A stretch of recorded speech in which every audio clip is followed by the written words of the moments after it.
What's crack-a-lackin'? Welcome in to My Mind is a Weapon Fantasy Football Show. What's crack-a-lackin'? Welcome in to another episode of My Mind is a Weapon Fantasy Football Podcast. I am your host, Sleaze. Today, we dive into all the start-sit running backs here for Week 10. Remember, guys, we have 4 teams on a bye, so it's a little mini bye-mageddon again. You got the Bengals and Chase Brown, the Cowboys, Javonte Williams, the Titans, Spears and Pollard, and the Chiefs. Who knows what their running back room is or is going to be going forward.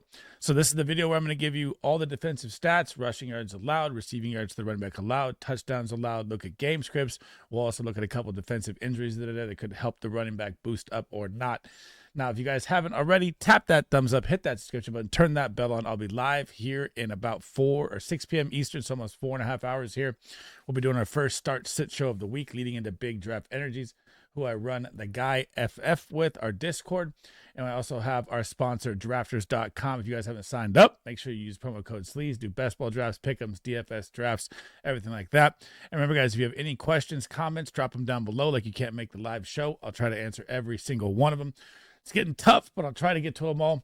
And let's dive into the running backs that you should be starting or sitting in Week 10. So if you guys are new to the channel, this is my running back start sit board. Green must start, yellow will be the flex, and next week I'll change it to, I'll make a little bar for high and low end flex. So I'll give you a little example here. You know, this is going to be the first game we start off with. See the Raiders down there, Ashton Genty. That is a low end flex play in between the yellow and the red there. And then red is obviously must sit. And we're going to start off with the Thursday Night Football. The 2-6 Raiders headed into the 7-2 Broncos. That should be flipped. The home team should be on top. I messed that up. I'm in a panic right now to get everything done for you guys before Thursday here. So picture that as the wrong home and away game there. Broncos 7-2, over under 42.5. Broncos are favored by 9.5, which is why you have to like J.K. Dobbins and R.J. Harvey as a start for Dobbins and a flex play for R.J. Harvey. And R.J. Harvey has 5 touchdowns in 3 games. And J.K. Dobbins hasn't found the end zone here, but I think he's going to score tonight in this game. And he's still the running back that gets the touches. I know it's kind of splitting the backfield, and you could tell that R.J. Harvey is the more explosive back here. But when you're looking at the Raiders, and they just traded away Jacoby Myers, so their offense is going to be even worse. And they're going to face a nightmare front of the Denver Broncos defense.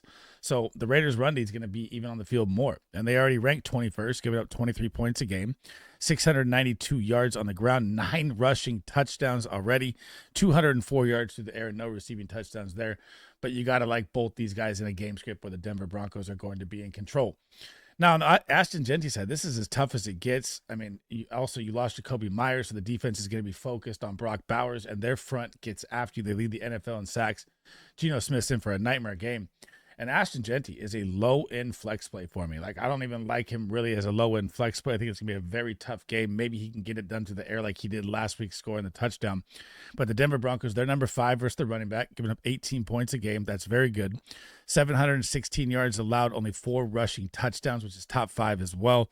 And then 280 through the air and 3 touchdowns through the air. So that there might be life there for, Genty in the receiving game, because how fast this pressure gets after you, and Geno Smith have to dump it off real quick, and you could have a bad game script and he won't come out in garbage time. So it's there in receiving yards, but I just can't get behind it as like a full start or a flex start. It's a very low end flex play for Genty this week. Out to Germany we go. The 3-5 Falcons in a must-win game led by Bijan Robinson are going up against the Indianapolis Colts, who just acquired Sauce Gardner in a trade, a very hefty 2 first-round trade pick, also sending away Adonai Mitchell.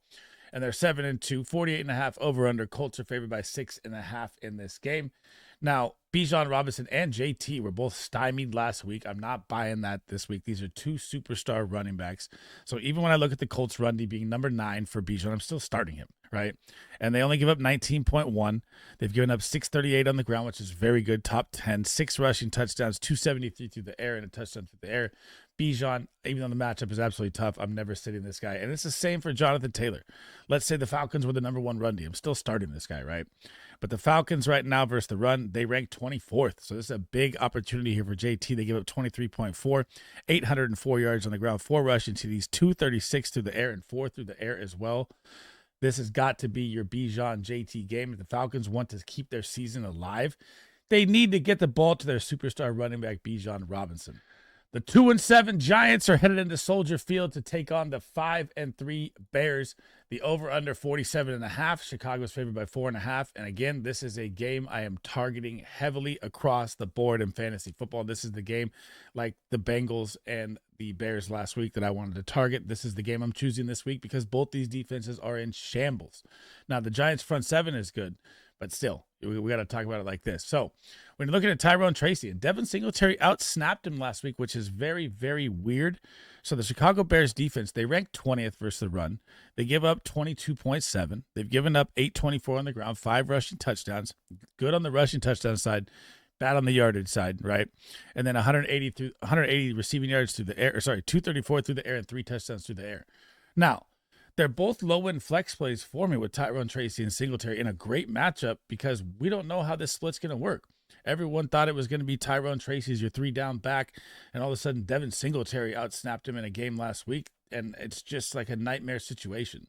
So if you need a desperation low-end flex play, say you have some of the buys or injuries, you can throw him in there because the matchup's good, but again, I don't really like it.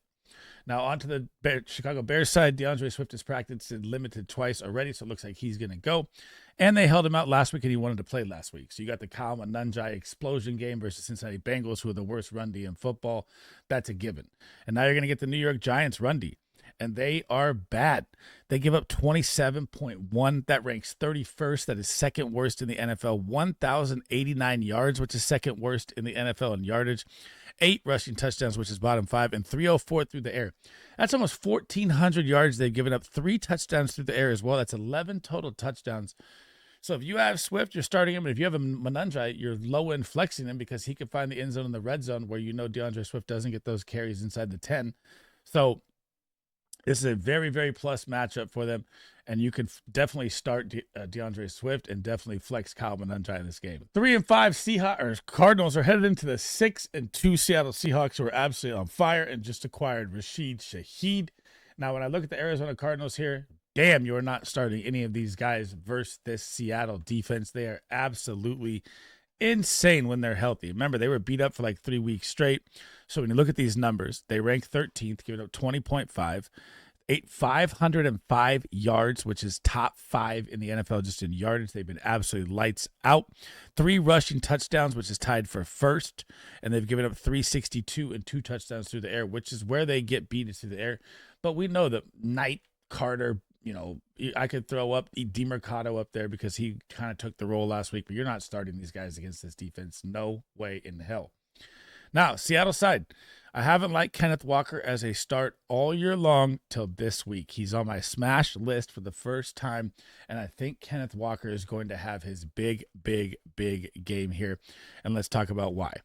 So when we look at the Arizona Cardinals defense, they're not bad versus the run. They're middle of the pack. They give up 21.1, 691 yards, 6 touchdowns on the ground, 221 through the air, and 2 touchdowns through the air. Now, why do I like Kenneth Walker as a start this week? And Zach Charbonnet even has a flex because he gets the red zone work and he could punch one into any game because that's how good the Seattle offense is going to be with all the weapons they have now. Now, I like Kenneth Walker here because you saw last week, he went out, he had 11 for 42, and then they were up by 28 points. The job completely switched over to him. Obviously, the goal line work is going to hurt his touchdown upside, but the explosive playability and what Jacoby Brissett has brought to the Cardinals offense to possibly keep them in this game, so it's not like a blowout game like last week for Seattle. I think Kenneth Walker is going to get 20-plus touches in this game, and I think he's going to find the end zone, and I like him as an absolute smash. And Zach Charbonnet is still a flex play because he's going to get the touchdown work equity in the red zone versus the Cardinals. Oh my, this is going to be a smash spot for the 6-2 LA Rams heading into my 6-3 somehow beat up San Francisco 49ers. And this is an all system green game. You got McVay, you got Shanahan. You're going to have magic happening in the playbook on both sides. Kyren Williams absolutely destroyed the Saints last week with 100+ and a touchdown.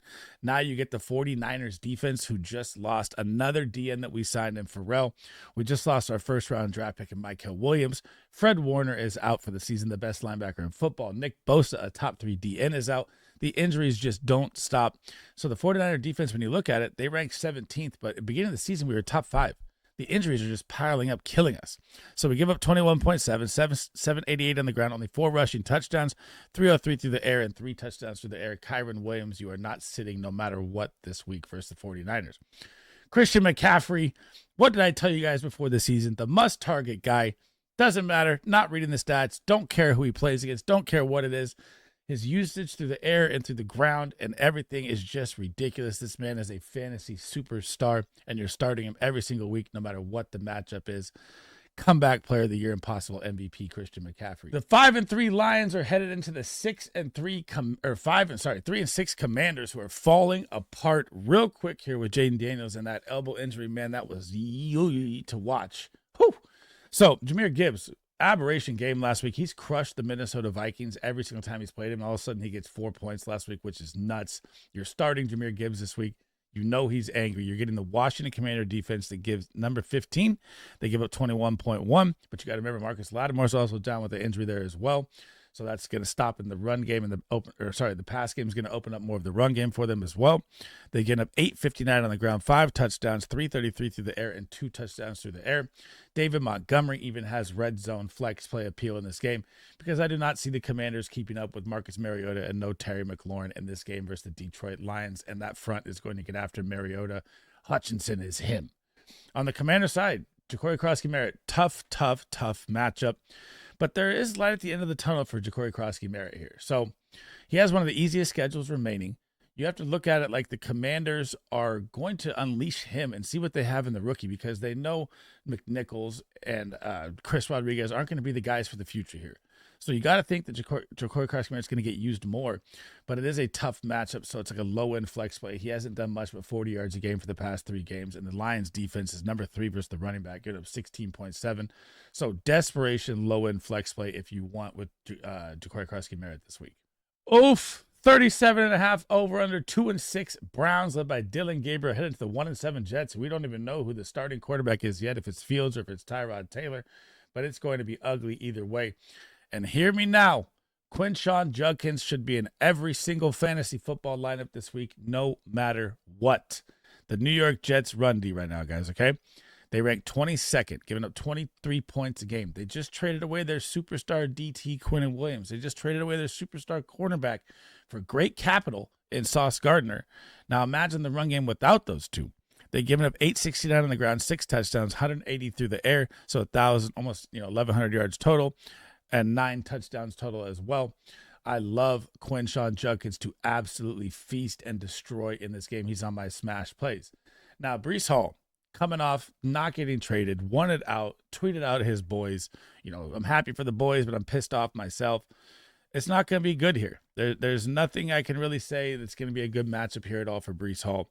The Cleveland Browns are number 2 in the NFL versus the running back, giving up 15.4 points a game, 618 on the ground, 3 rushing touchdowns. That's it, and 144 through the air. That's like 750 total yards.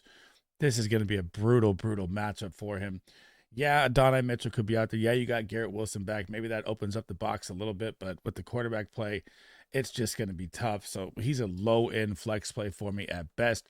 And who knows? Like, even if he wants to play for the Jets anymore, like, who knows what his mental state is after what's happened. And he's on a contract year. I know all of that, but goddamn, the situation is just rough, and it's not getting any better anytime soon for Breece Hall heading on the rest of the season here. The 6-2 Bills are headed into the 2-7 Miami Dolphins. The over-under is 50.5, which is crazy.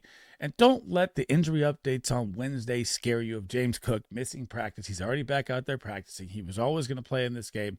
And this is going, I put the Jets up there on accident. This is going to be an absolute all systems green smash game for me for both the running backs here. So when you look at James Cook, I have him ranked as RB1 on the week. The Miami Dolphins versus the run, they rank 22nd, giving up 25.5. They've also traded away Jaden Phillips, which is their best D lineman they have, so it's going to get even worse for them. 1,073 yards on the ground, which is third worst in the NFL. 6 rushing touchdowns, 344 on the ground, almost 1,450 total yards. Whew! And 7 touchdowns. Smash James Cook. He just ran over the past 2 matchups that were tough matchups. He is going to light the Dolphins on fire. Now, Devon Achane, the matchup versus the Bills, right? They've been bad versus the run, and he has career-wise destroyed the Buffalo Bills every single freaking game. I think he has 6 out of 7 games of 20-plus points versus the Buffalo Bills. in his career. And I think this is game 8. Again, that could be game 7. I don't know which one it is. But they ranked 25th, giving up 23.4, 861 on the ground, 10 rushing touchdowns, which is second worst for the Buffalo Bills. They've also given up 163 through the air, so almost 1,050 yards. I love Devon Achane, especially with Tyreek Hill down. The Dolphins playing in garbage time. He's never going to come out. They use him everywhere on the field. Z-back, inline, outline, running back. He is everywhere. He is the guy. He is the focal point of this offense, and these two running backs are going to explode in this game. The 3-5 Baltimore Ravens, who are trying to save their season, are headed into the 4-4 Minnesota Vikings in Gordon Bombay's Minneapolis, Minnesota. Let's go, man. Flying V, Ducks. Let's go. 49.5 over under. Baltimore is favored by 4.5. Sorry, man. I've always loved the Mighty Ducks movies. So I'm looking at this game. Derrick Henry going to be a start. Aaron Jones and Jordan Mason, both flex plays for me. Jordan Mason for the touchdown upside. But when you look at the Baltimore Ravens run D, they're very bad. So we do the Vikings first. They give up 26.3, 800 yards, 8 touchdowns on the ground, which is bottom 5, 306 through the air, and 2 touchdowns through the air. 10 total touchdowns, 1,105 yards they've given up. They've been bad. But you got J.J. McCarthy. Aaron Jones banged up with the shoulder injury as well, too, here. So they're flex plays for me on the Minnesota side, and I just don't know how the game script's going to go because I really think the Ravens are going to mop the floor with them here. Now, the Derrick Henry side, you're obviously starting this guy every single time he's out there. I don't care. Even if he has a bad game, King Henry will always bounce back, even in bad matchups. And we're getting to that cold weather time. Obviously, when you're in a dome in Minnesota, it's not going to happen here. But he always starts to truck when we get to the end of the seasons, and it's time. And I've been telling you guys he's going to be a top 5 running back. Go trade for him. If you haven't already, go do it now. Now, the Minnesota Vikings rank 11th, get up 19.6, 823 on the ground, 5 rushing touchdowns, 175 through the air, and no touchdowns through the air, so tough matchup across the board. But when Lamar Jackson is back, Mark Andrews is back, Zay Flowers is back, they're going to absolutely light him up, and King Henry's going to find the end zone. He's a must-start this week. Yuck! The 1-8 Saints and Alvin Kamara, or whoever the running back is going to be, because he's been trash, is headed into the Carolina Panthers that are 5-4, and Rico Dowdle, get ready for the show. Now, on the Saints side, you guys tell me. Make it make sense, because I can't make it make sense. Last week on the show, I even said that Alvin Kamara would have under 5 fantasy points. People were like, you're crazy. He had 0.7. He has had 6 carries in his past 2 games each for 35 yards. And like Kendre Miller's on IR, Devin Neal's not even seeing time. It just doesn't make sense to me why the Saints did not trade Alvin Kamara.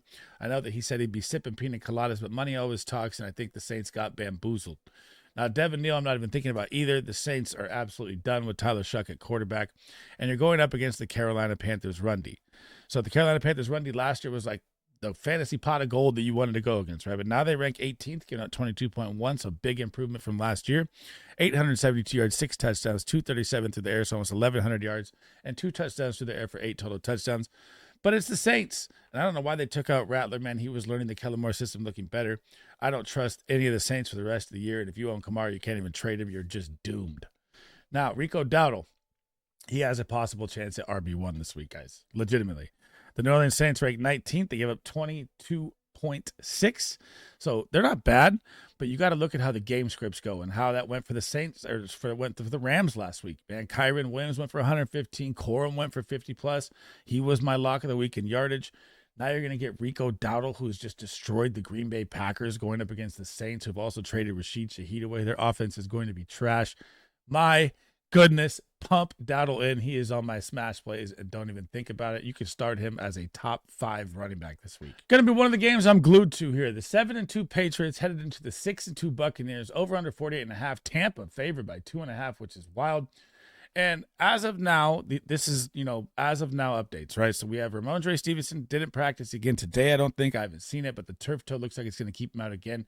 So it does make Travion Henderson the starting running back guy with Terrell Jennings, who stole the goal line touch, which pissed off all of his Travion Henderson owners last week. But Tampa versus the run, they give up 23.45 points, ranking 26th. That's 6th worst. 570 yards. The yardage, they're very good at stopping the yardage. They've given up 6 touchdowns as well, so their front 7 is very good, and they are good in the red zone. Where do they get killed, and where is Travion Henderson's strength? They have 466 passing yards allowed, which is number 1 worst in the NFL. That is where Travion Henderson is going to shine, and 1 touchdown through the air. I like him as a high-end flex start this week. Bucks side, Bucky Irving not at practice again today. It just looks like he's not going to play. And man, that puts Rachaad White back into the starting gig. But the freaking New England defense is so good versus the running back. They haven't allowed a 50-yard rusher all year. They rank number 4 overall, giving up 17.5. Only 484 rushing yards. That is number 1 behind them. So this is how good 484 is. Behind them is 535 for the Jacksonville Jaguars. So again, we'll get to that game and why I want to talk about the Texans there in a minute. And they've only given up 2 rushing touchdowns. That's number 2 in the NFL. 367 through the air and a touchdown through the air. That's where Rachaad White gets his low-end flex play. It's possibly in the pass game with Baker Mayfield. But Bucky Irving, man, please come back to us. Speaking of the 5-3 Jacksonville Jaguars heading into the 3-5 Texans, 37.5 over/under, very low implied point total. Houston is favored by 1.5 in this game. But I still like ETN as a start here. And it's going to be, you're gonna be like, well, the Houston Texans defense is number 1 versus the quarterback, and they're top 12 versus the running back, which they are. They give up 19.8, 597, 7 touchdowns on the ground, 211 through the air, and 1 touchdown through the air. But why I like ETN as a start here, because everyone thought Bishop Tootin was going to cut into his role, and ETN had 30 touches last week. Let's be real. This is his job. And you have Davis Mills at quarterback. So the Texans offense is not going to be as good as it is with CJ Stroud. That's a given, right? And then you got to look at, I know it's a very tough matchup, but how much volume and how many times are the Jags going to have the ball here? Probably a lot more than normal, which is why I've moved ETN out of the flex spot into a start stock, because volume is king, and I think he's going to get 20-plus touches again. And he got stuffed at the 1-yard line 3 times last week. He's going to get one of those in this week. On the Texas side, I'm not starting Nick Chubb. The Jacksonville Jaguars defense, again, is very good versus the run. They rank 10th. They're second in yardage allowed, giving up 535. They only give up 19.4 points. 343 through the air and 3 touchdowns through the air, though. That's why Woody Marks is a low-end flex play here. I think Nick Chubb is really going to struggle with a terrible offensive line and Davis Mills at quarterback in between the tackles. And Woody Marks could see more dump-offs and have more flex appeal than Nick Chubb to me this week. And the Jacksonville Jaguars run D is absolutely lights out. So it's a tough matchup regardless. It's a very, very low-end flex play with Woody Marks. Sunday Night Football, the Pittsburgh Steelers at 5-3 are headed in to face the 6-3 Chargers. And this is playoff implications on the line. And when you look at this 45.5 over under, they do have, or 44.5 over under, they do have the Chargers favored by 2.5 here. Now, Jaylen Warren has just been the ultimate warrior, man. This guy is just a start, even in tough matchups.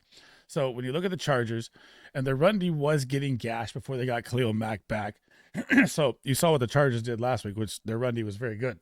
So they rank 15th or 16th, 21.3, 759 on the ground and 8 touchdowns. You got to remember they were beat up on defense a lot and they're getting healthier. So they've had 287 through the air and no touchdowns through the air.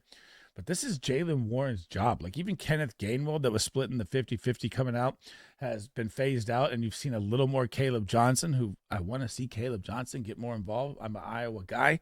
Come on, get my guy out there. And onto the Charger side.